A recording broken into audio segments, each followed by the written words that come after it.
पंचम थर बलांगीर दिन पालन करवार लगी जाऊँ एवं ये बलांगीर दिन लगी आमर प्राय प्रस्तुति बैठक सरी जाइए एवं विभिन्न कार्यक्रम माने आमर आरंभ हो गलान एवं 21 तारीख ठानु लेकर 31 तारीख पर्यंत आमर कला आमर संस्कृति आमर पिठामढ़ा आमर झुटी प्रतियोगिता एंता अनेक कार्यक्रम के लेकर बलांगीर सहर विभिन्न जगार प्रतियोगिता माने आरंभ हो सारी एवं आसंता 1 नवेम्बर पूर्व वर्ष भाया कौशल कलामंडल पड़ियारू गोटे सांस्कृतिक शोभा यात्रा सहर परिक्रमा करवा सहरर विभिन्न देवालय बुलिकरी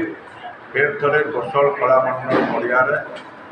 कौशल कलामंडल पूजा अर्चना हवा एवं संध्यार आमर गोटे सभार कार्यक्रम निष्पत्ति लिया तापर ये अंचल कला संस्कृति के लेकर सांस्कृतिक कार्यक्रम चूड़ांत निष्पत्ति।